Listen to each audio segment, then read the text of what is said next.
It was time to stand up and do the right thing for Milwaukee.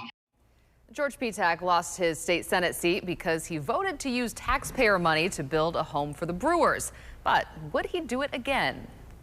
It's very possible that the ballpark, originally known as Miller Park, might never have been built had it not been for Racine State Senator Petak changing his vote in 1995 and then saying yes to a stadium tax. And now, 28 years later, the issue of public funding for the stadium is back on the political front burner.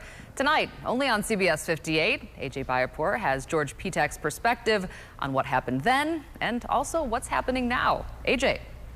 Well, Natalie Jessup, in 1996, George Petak became the first lawmaker in Wisconsin history to be recalled from the legislature.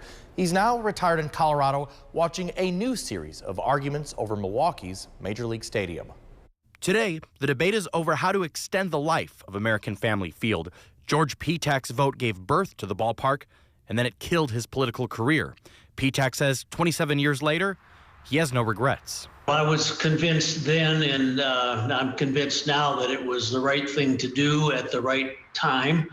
The Journal of the Wisconsin State Senate for October 5th, 1995 reflects the drama of a long day and night in Madison.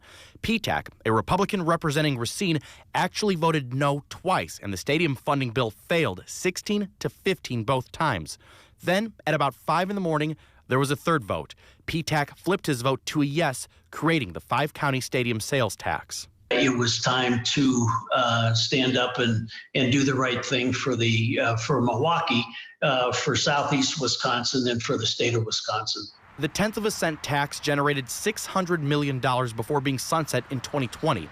That stadium district fund currently has less than $100 million left in reserves, while a study led by the Brewers found the stadium needs more than $400 million worth of renovations by 2040. To go back to the taxpayers, I just can't personally see that happening without a great deal of angst. Governor Tony Evers wants the state to provide nearly $300 million up front.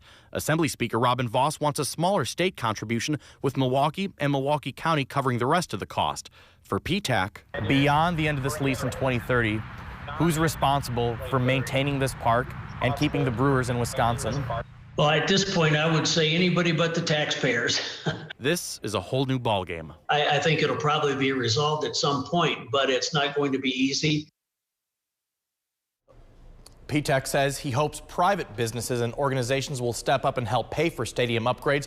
Governor Evers told reporters this week he's also optimistic there will eventually be an agreement. Speaker Vos has said the top priority right now for lawmakers is that massive shared revenue bill, and once that's settled, Republicans can focus on drafting their own ballpark funding bill.